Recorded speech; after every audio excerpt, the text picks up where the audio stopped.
Hey guys, welcome back to my YouTube channel Crazy Vibes with Surya. നിങ്ങൾ എൻ്റെ channel ആദ്യമായിട്ടാണ് കാണുന്നതെങ്കിൽ എൻ്റെ വീഡിയോസൊക്കെ നിങ്ങൾക്ക് ഇഷ്ടപ്പെടുകയാണെന്നുണ്ടെങ്കിൽ ഉറപ്പായിട്ടും ചാനലൊന്ന് സബ്സ്ക്രൈബ് ചെയ്യുക ആൻഡ് വീഡിയോസൊക്കെ ഹെൽപ്ഫുൾ ആവുന്നുണ്ട്. ഈ വീഡിയോ നിങ്ങൾക്ക് ഇഷ്ടമായെങ്കിൽ ഒന്ന് കമൻറ്റ് ചെയ്തേക്കുക. അപ്പോൾ ഇന്നത്തെ വീഡിയോ എന്താണെന്ന് ചോദിച്ചു കഴിഞ്ഞാൽ വളരെ ഈസിലി നമുക്ക് ഉണ്ടാക്കാൻ പറ്റുന്ന അധിക നാൾ യൂസ് ചെയ്യാൻ പറ്റുന്ന ഒരു സിമ്പിൾ ആയിട്ടുള്ള മാംഗോ പിക്കിളിൻ്റെ റെസിപ്പിയാണിത്. ഫസ്റ്റ് തന്നെ ഞാൻ അധികം പുളിപ്പില്ലാത്ത കട്ടി കുറവുള്ള മാങ്ങ എടുത്തിട്ടുണ്ട്. ഇനി ഈ മാംഗോ നമ്മൾ കുറച്ച് ഉപ്പും മഞ്ഞളും മാത്രം ചേർത്ത് വെള്ളം ഒന്നും ഒഴിക്കാതെ മാരിനേഷൻ ചെയ്ത് ഒരു ദിവസത്തെ വെയിലൊന്ന് കൊള്ളിച്ചെടുക്കും. അങ്ങനെയാകുമ്പോൾ ആ മാങ്ങയിലെ കുറച്ചും കൂടെ വെള്ളമൊക്കെ ഇറങ്ങിയിട്ട് ഉപ്പൊക്കെ ഒന്ന് പിടിച്ച് സെറ്റാവും. ഇവിടെ എന്നെ ഹെൽപ്പ് ചെയ്യാൻ വേണ്ടിയിട്ട് അഡോണിസും കൂടെ വന്നിട്ടുണ്ട്. അവന് സ്കൂളിൽ കൊണ്ടുപോകാനാ എന്നൊക്കെ പറയുന്നതാട്ടോ. ഞാനതങ്ങ് മ്യൂട്ട് ചെയ്തതേ ഉള്ളൂ. അപ്പോൾ ഫസ്റ്റ് നമുക്കിനിയും അച്ചാറിടുന്നത് എങ്ങനെയാണെന്ന് നോക്കാം. നമ്മൾ ആദ്യം ഒരു പാത്രം വെക്കുക. അതിനുശേഷം അത് ചൂടായി വരുമ്പം ഞാനിവിടെ ഉപയോഗിക്കുന്നത് നല്ലെണ്ണയാണ്. കംപ്ലീറ്റ്ലി ഈ ഒരു എണ്ണയിൽ വേണം ഈ അച്ചാറിടാൻ. കാരണം ഇത് കുറേ നാൾ പ്രിസർവ് ചെയ്ത് വെക്കാൻ ഹെൽപ്പ് ചെയ്യുന്നത് നല്ലെണ്ണയാണ്. വെളിച്ചെണ്ണയിലൊക്കെ ഇട്ട് വെച്ച് കഴിഞ്ഞാൽ കുറച്ചും കൂടെ ചീത്തയായിപ്പോവും. പെട്ടെന്ന് തന്നെ നമ്മൾ പെട്ടെന്ന് ഉപയോഗിച്ചില്ലെങ്കിൽ അച്ചാർ അഴുക്കായിപ്പോവും. അതിനുശേഷം ഞാനിവിടെ എണ്ണയൊന്ന് ചൂടായി വന്നപ്പം കുറച്ച് ഏറെ കടുക് ഇട്ട് കൊടുത്തിട്ടുണ്ട്. ഇനി ഈ കടുക് ഒന്ന് പൊട്ടി വരുന്ന സമയത്ത് പൊടിക്കാത്ത ഉലുവ, അതായത് വറുത്ത് വെച്ചിരിക്കുന്ന ഉലുവയാണ്, അതും ഒരു ചെറിയ കൈപ്പിടി അളവിൽ ചേർത്തു. ഇനി നമ്മൾ വെളുത്തുള്ളി ഒന്നും പേസ്റ്റ് ആക്കേണ്ട ആവശ്യമില്ല. നന്നായിട്ട് തോലോട് കൂടി വെള്ളത്തിലിട്ട് കഴുകി അത് കംപ്ലീറ്റ്ലി അതിൻ്റെ ഈർപ്പം പോയതിന് ശേഷം അത് ജസ്റ്റ് ഒന്ന് പൊട്ടിച്ചെടുക്കുക, ജസ്റ്റ് ഒന്ന് ചതച്ചെടുക്കുക. ഒന്നും ഒത്തിരി അരയേണ്ട ആവശ്യമൊന്നുമില്ല. അത് ഈ കാണുന്ന പോലെ തന്നെ ചെയ്താൽ മതി. അതിനുശേഷം നമ്മൾ നല്ലെണ്ണയിൽ ഇട്ട് കൊടുക്കുക. ഇതിൽ ഞാൻ ഐറ്റംസ് വളരെ കുറച്ചേ ഉപയോഗിക്കുന്നുള്ളൂ. അപ്പോൾ അതുകൊണ്ട് തന്നെ ഭയങ്കര സിമ്പിളുമാണ്. നമ്മൾ ഇനി ഇവിടെ ചെയ്യുന്നത് കാശ്മീരി ചില്ലി പൗഡറാണ് ചേർക്കുന്നത്. നിങ്ങൾക്ക് വേണമെങ്കിൽ മറ്റേ മുളക് പൊടിയും കൂടെ കുറച്ച് ആവശ്യാനുസരണം ഇട്ട് കൊടുക്കാം. നമ്മളിവിടെ ഒരുപാട് സ്പൈസി ഒത്തിരി ഉപ്പുള്ള മാങ്ങാച്ചാറൊന്നും അല്ല ഇത്. കുറേ നാൾ ഇരിക്കുകയും ചെയ്യും. നമുക്ക് നന്നായിട്ട് ഊണൊക്കെ കഴിക്കുന്ന സമയത്ത് നമ്മൾ ഇൻസ്റ്റൻറ്റ് മാംഗോ പിക്കിൾ എന്നൊക്കെ പറയുന്ന പോലെ നമുക്ക് എടുത്ത് കഴിക്കാൻ പറ്റും. ഇനി നമ്മൾ ഫ്ലെയിം ഒന്ന് ഓഫ് ചെയ്ത് വെച്ചിട്ട് കംപ്ലീറ്റ് നമ്മുടെ ഈ ഒരു എണ്ണയ്ക്കകത്തോട്ട് ആ മാങ്ങയുടെ നീരും മാങ്ങയും മാത്രം ഇട്ട് കൊടുക്കുകയാണ്. ഒരു ശകലം പോലും വെള്ളം ചേർക്കരുത്. വെള്ളം ചേർത്ത് കഴിഞ്ഞാൽ മാങ്ങാച്ചാർ അധികം നാൾ ഇരിക്കില്ല. അത് പ്രിസർവ് ചെയ്ത് വെക്കാനും പറ്റില്ല.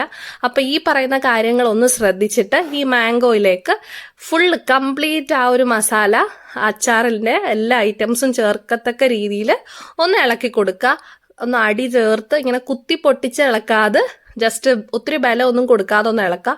ഇനി നമുക്ക് ചെറുതായിട്ടൊന്ന് ഫ്ലെയിം കൂട്ടി കൊടുക്കാം. അതല്ലെങ്കിൽ ഫ്ലെയിം ഒന്നും കൂടെ വെച്ചിട്ട് ഒരു ചെറിയ ചൂടാകുന്ന സമയത്ത് നമ്മുടെ കായത്തിൻ്റെ കഷ്ണങ്ങളാണ്. നിങ്ങൾക്ക് പൗഡറായിട്ട് കായം ചേർക്കാം. ഞാനിവിടെ കഷ്ണങ്ങളായിട്ട് ഇട്ടേക്കുന്നത്. കാരണം മെൽറ്റായി വരാനും അത് സമയമെടുക്കും. അധിക നാൾ ആ ഒരു ഫ്ലേവർ നിൽക്കുന്നത് ഈ കായത്തിൻ്റെ പീസസ് ഇടുമ്പോഴാണ്. പൗഡർ ആ ഒരു സമയത്ത് ഇട്ടതിൻ്റെ ടേസ്റ്റേ കിട്ടത്തുള്ളൂ എന്ന് എനിക്ക് ഫീൽ ചെയ്തിട്ടുണ്ട്. അപ്പം അങ്ങനെയാണ് ഇങ്ങനെ ചെയ്തത്. അതിനുശേഷം നമ്മളിത് നന്നായിട്ടൊന്ന് ഇളക്കി കൊടുക്കുന്നുണ്ട്. കണ്ടോ, ഇതിൽ ഇനിയിപ്പം നമ്മൾ വെള്ളം ചേർക്കേണ്ട ആവശ്യമൊന്നുമില്ല. കംപ്ലീറ്റ്ലി നല്ല ഉപ്പും എരിവും പുളിയും എല്ലാം ചേർന്ന് ആ ഒരു കായത്തിൻ്റെ ടേസ്റ്റും ഒക്കെ പിടിച്ച് നന്നായിട്ട് മാരിനേഷനാക്കി കിടത്തിയിട്ടുണ്ട് നമ്മുടെ മാങ്ങാ കഷ്ണങ്ങളെ. ലാസ്റ്റ് ആൻഡ് ഫൈനലായിട്ട് നമ്മൾ കുറച്ചും കൂടെ നല്ലെണ്ണ ഒഴിച്ചു കൊടുക്കുക. ഈ എണ്ണ വേണം നമ്മൾ ഭരണിയിൽ അല്ലെങ്കിൽ ഒരു പാത്രത്തിലോ ഇട്ട് വെക്കുന്ന സമയത്ത് മുകളിൽ വന്നിട്ട് ഈ എണ്ണ ഇങ്ങനെ കിടക്കും. ആ ഒരു പരിപാടിക്ക് വേണ്ടിയിട്ടാണ് നമ്മൾ കുറച്ചും കൂടെ എണ്ണ ചേർത്ത് കൊടുക്കുന്നുണ്ട്. പിന്നെ ലാസ്റ്റ് നിങ്ങളൊന്ന് ഉപ്പ് നോക്കുക. നമ്മൾ ഓൾറെഡി ഉപ്പ് ചേർത്ത് ഒരു ദിവസം വെയിലത്ത് വെച്ചിട്ടാണ് എടുക്കുന്നത്. എന്നാലും കുറച്ചും കൂടെ ഉപ്പ് വേണമെന്ന് തോന്നും നമുക്ക്. അപ്പോൾ ലാസ്റ്റ് ഉപ്പ് നോക്കിയിട്ട് ഞാനിവിടെ ഒരു സ്പൂണും കൂടെ ചേർത്ത് കൊടുക്കുന്നുണ്ട്. അപ്പോൾ ഇത്രയും മതി. ഈ ഒരു പരുവത്തിൽ നമുക്ക് ചെറിയൊരു തീയിലിട്ടിട്ട് ഒരു 2-3 മിനിറ്റും കൂടെ ഒന്ന് വെച്ച് കഴിഞ്ഞാൽ നമ്മുടെ മാങ്ങ അച്ചാർ ഇവിടെ റെഡിയാണ്. ഇത് ഭയങ്കര പെട്ടെന്ന് ഉണ്ടാക്കാൻ പറ്റുന്ന ഒത്തിരി നാൾ ഇരുന്നോളും കേട്ടോ. നമ്മളൊന്നും ചെയ്യേണ്ട ആവശ്യമില്ല. കാരണം ഇതിനകത്ത് വെള്ളം ചേർക്കുന്നില്ലാത്തതുകൊണ്ട് തന്നെ. പിന്നെ ലാസ്റ്റായിട്ട് ഞാൻ കുറച്ച് സിന്തറ്റിക് വിനെഗറും കൂടെ ചേർക്കുന്നുണ്ട്. അതും പ്രിസർവ് ചെയ്യുന്നതിൻ്റെ ഭാഗമായിട്ടും പിന്നെ കുറച്ച് പുളിപ്പൊക്കെ കിട്ടിക്കോട്ടെ എന്ന് കരുതിയിട്ടാണ് ഒഴിക്കുന്നത്. അത് വേണമെങ്കിൽ ഒഴിച്ചാൽ മതി, ഇല്ലെങ്കിൽ കളയാട്ടോ. ഞാനിപ്പോൾ ആ മാങ്ങ ഇരുന്ന പാത്രത്തിൽ തന്നെ കുറച്ച് വിനെഗർ എടുത്തിട്ട് അങ്ങ് മിക്സ് ചെയ്ത് ഒഴിച്ചു എന്നുള്ള അതാട്ടോ ഒരു യെല്ലോയിഷ് കളറ്. അതിനുശേഷം കുറച്ച് കറി ലീവ്സ് ഇട്ട് കൊടുത്തിട്ടുണ്ട്. അപ്പോൾ ഇത്രയും ചെയ്ത് കഴിഞ്ഞാൽ നമ്മുടെ മാങ്ങാച്ചാർ ഇവിടെ റെഡി. ഈ മാങ്ങാച്ചാറിൻ്റെ പ്രത്യേകത എന്താണെന്ന് ചോദിച്ചു കഴിഞ്ഞാൽ നമ്മൾ ഇഞ്ചി വെളുത്തുള്ളി അങ്ങനെ വറ്റൽ മുളക് എല്ലാം പേസ്റ്റ് ആക്കി ഇടുവോ, അതല്ലെങ്കിൽ മാങ്ങ ഇങ്ങനെ കുറച്ച് വെള്ളം ചേർത്ത് ഇങ്ങനെ മിക്സാക്കി അങ്ങനത്തെ പരിപാടി ഒന്നുമില്ല. ഭയങ്കര സിമ്പിളാണ്. ഇവിടെ ഒരാൾ അച്ചാറ് പ്രിയനാട്ടോ. അവനെ ഒത്തിരി തവണയൊന്നും നമ്മൾ ഉണ്ടാക്കി കൊടുക്കത്തുമില്ല, അങ്ങനെ ലഞ്ച് ബോക്സിലൊന്നും വെച്ച് കൊടുക്കത്തൊന്നുമില്ല കേട്ടോ. പക്ഷെ എന്നാലും അവന് ഭയങ്കരമായിട്ട് ഇഷ്ടമുള്ള ഒരു സംഭവമാണ് മാംഗോ. അത് പഴുത്തതായിക്കോട്ടെ പച്ചയായിക്കോട്ടെ ഭയങ്കര ഇഷ്ടമാണ് അവന്. അപ്പോൾ ഉണ്ടാക്കി അവന് വേണ്ടിയിട്ട് ഉണ്ടാക്കുന്ന കേട്ടോ ഇത് ഞാൻ. അന്നേരം അവന് എനിക്കിത് ഇച്ചിരി തരുമോ ചോദിച്ചുകൊണ്ടിരിക്കുമായിരുന്നു. അങ്ങനെ ഞാൻ ഒരു പീസ് കൊടുത്തപ്പോൾ പുള്ളിക്കാരൻ പറഞ്ഞ് നല്ല മണമുണ്ട്, പക്ഷേ ചൂടായതുകൊണ്ട് പേടിയാണ്. അപ്പോൾ ഞാൻ പറഞ്ഞേട്ടാ ചൂടില്ല, ചെറിയ ചൂടേ ഉള്ളൂ. കാരണം നമ്മളിതങ്ങനെ തിളപ്പിച്ചൊന്നും എടുത്തല്ലോ, അപ്പം ചെറിയ ചൂടേ ഉള്ളൂ. അവനത് വേണം താനും. അന്ന് ഒരു പാത്രത്തിൽ തരാം, വേണ്ട എനിക്ക് കയ്യിൽ മതി.